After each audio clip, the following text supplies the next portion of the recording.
A realização do Congresso da Sociedade Europeia, do 8º Congresso da Sociedade Europeia de Oftalmologia, em 1988, em Portugal, foi um acontecimento, na verdade, grandioso, que se revestiu de uma elegância muito particular e de uma dimensão científica e cultural invulgares.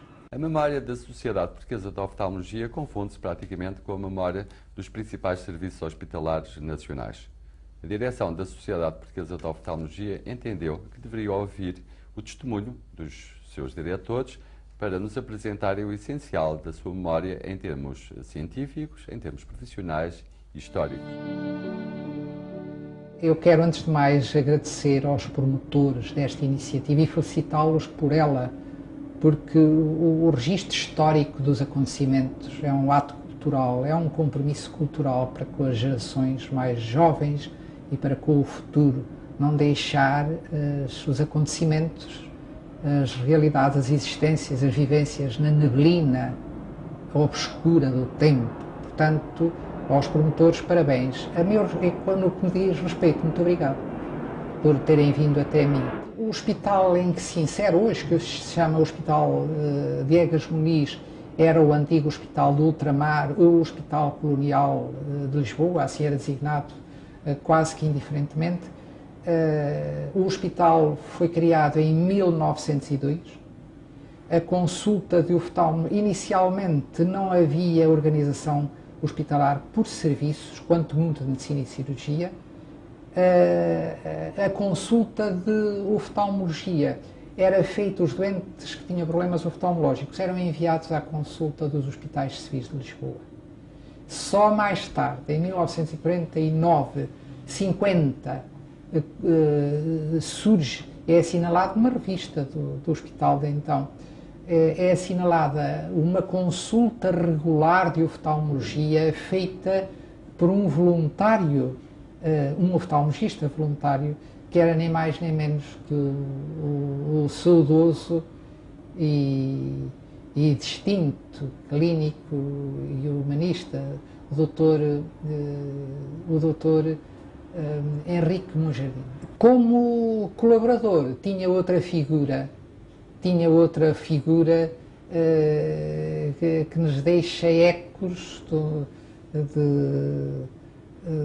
de consideração nas nossas memórias oftalmológicas, que era o Dr. Monteiro Grilo. Assim começou o serviço de oftalmologia propriamente.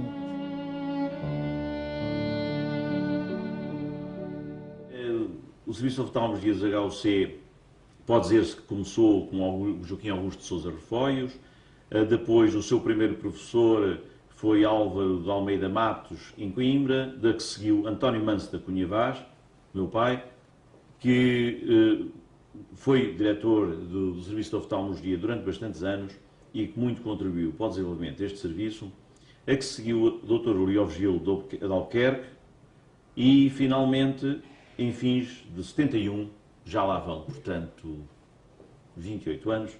Eu poderei dizer que é um serviço de oftalmologia que procura responder às necessidades e às obrigações que tem, tanto no nível assistencial, como no nível de ensino, como no nível de investigação, que é um serviço que dignifica Portugal a qualquer nível internacional e é um serviço que eu poderia comparar sem me sentir profundamente diminuído com qualquer serviço europeu, claramente, e mesmo com a maioria dos serviços americanos.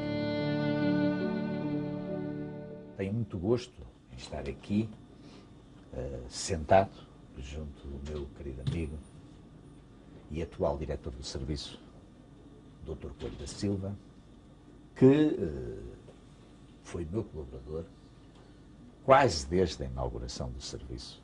E está aqui, por exemplo, esta fotografia que documenta o primeiro aniversário. Exatamente, foi 28 de dezembro de 1960, o primeiro aniversário do serviço, e as figuras que aqui estão, Dr. Silva Pinto, Doutor Martins Moreira, professor Castro Correia, doutor Souto de Moura, o professor Hernani Monteiro, o doutor Manuel de Lemos. Vou pedir ao senhor professor Falcão Reis para dar uma ideia de como recebemos a longa história do serviço de oftalmologia, o elevado prestígio alcançado a nível nacional e a nível internacional, o modelo organizativo, a qualidade e o empenhamento dos profissionais que aqui trabalham constituem a garantia de que no futuro o serviço de oftalmologia vai continuar a ter um papel da maior importância, quer no ensino, quer na assistência oftalmológica a nível nacional.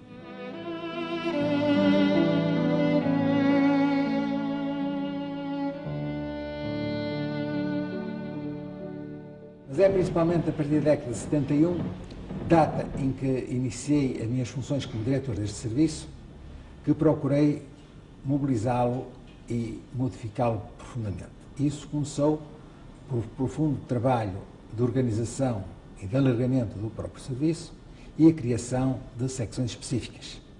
Assim, para além da secção específica de estrabismos que já existia, se criaram secções de cirurgia vitreoretiniana, de contractologia, de glaucoma, de cirurgia refrativa, etc, etc. Mas quero aqui realçar realmente a projeção internacional do serviço que tem aparecido, normalmente em cirurgia refrativa, cirurgia de estrabismos e cirurgia vitreoretiniana. Portanto, é ao deixar, digamos, este serviço em 94 que procurei lançar, digamos, as bases de continuidade, porque todos nós temos que pensar na continuidade. Quando nós saímos, temos a obrigação de deixar gente jovem. O Serviço de Oftalmologia do Hospital Santo António é o segundo serviço mais antigo do país. É um serviço que tem procurado dignificar a oftalmologia nacional e é um serviço que, mercê das comemorações do seu centenário, foi duplamente condecorado. É um serviço que, nestes últimos anos, tem procurado não só melhorar a qualidade de prestação de serviços, como, ao mesmo tempo, a sua qualidade, o seu ensino pré e pós-graduado, a sua investigação, assim como ao recurso de tecnologias de ponta mais avançadas que vão permitir, e estão a permitir, a divulgação da rede de imagem dentro do nosso serviço.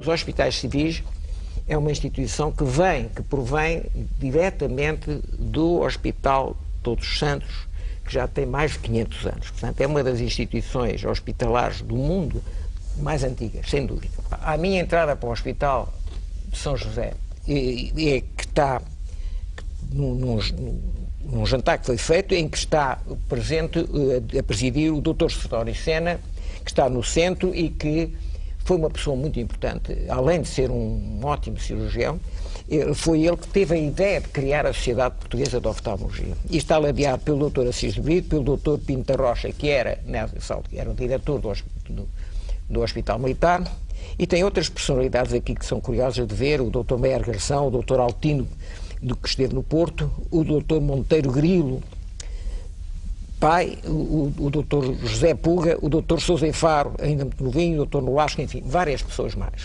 Eu tenho outra fotografia engraçada, posterior, já em 58, em que eu estou presente já também como interno, já antigo, interno já graduado, em que está o Dr. Sidónio Sena, o Dr. Figueiredo Pai, o Dr. Gouveia de Carvalho, eu estou atrás e estou ladeado pelo Dr. Ribeiro da Silva, depois Morgado, o pai veio Montalvão Machado.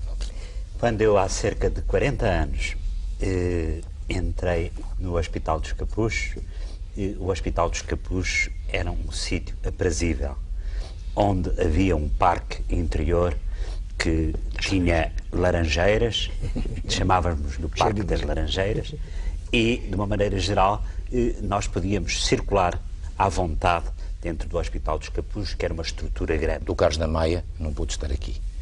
Evidentemente, era o Dr. João Lisboa e o Dr. Romano Vendrell dos Capuchos, e seria o Dr. Carlos da Maia e o Pedro Abrantes de São José. Portanto, é uma honra para mim representá-lo também, mas a presença dele está. É isso que eu queria transmitir do Dr. João Lisboa e do Dr. Vendrell. Assim. O interesse de ver que, em 1902, Borges de Sousa funda o Hospital de São José. No Hospital de São José funda o Serviço de Oftalmologia. E é o mesmo Borges de Sousa que, em 1931, funda nos Capuchos o Serviço de Oftalmologia. Portanto, até tivemos o mesmo fundador. Quer dizer, o mesmo fundador foi, em São José e nos Capuchos, personalizado na mesma pessoa. Vemos que até houve, não só o fundador comum, que houve nesta evolução de diretores, nas pessoas de Assis de Brito e de Sousa e Faro, diretores comuns, quer dizer, portanto, aos serviços. Os hospitais civis de Lisboa foram sempre um viveiro de bons especialistas que foram treinados de uma maneira exaustiva. Basta comparar, por exemplo, os currículos do meu próprio currículo, que quando saí tinha apenas 7 cataratas feitas, com os currículos que hoje em dia qualquer interno, ao sair, apresenta de 70, 100, às vezes mais cataratas efetuadas. Portanto, o treino é hoje em dia uma parte importantíssima, não só no campo da cirurgia da catarata, mas também dos tratamentos com laser. Eu penso que o Hospital São José, mais antigo, Hospital Centenário, em breve, mas também irmanado com o Hospital dos Capuchos,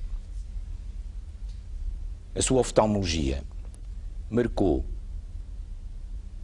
neste século e na primeira metade deste século a pós-graduação de oftalmologia nacional. A educação médica continuada, tal como a pós-graduada ainda se mantém, é muito marcada essa atuação, e os médicos, tal como disse o Dr. Vendrell, que saem destas casas, distribuem-se pelo país e têm marcado uma posição de relevo. A história da Sociedade Portuguesa de Oftalmologia começa realmente a confundir-se com a história da oftalmologia portuguesa. E hoje já é facílimo encontrar nas subdivisões que a Sociedade Portuguesa de Oftalmologia foi fazendo, praticamente tudo o que se aprofunda, faz ou se pretende fazer na oftalmologia do mundo. Será importante que os oftalmologistas portugueses, como todos os portugueses, acreditem mais em si próprios, respeitem mais os seus valores, tenham a consciência de que houve muita gente que trabalhou para o seu progresso e que muita dessa gente, felizmente, ainda está presente para ser a memória viva daquilo que aconteceu através daquilo que fizeram.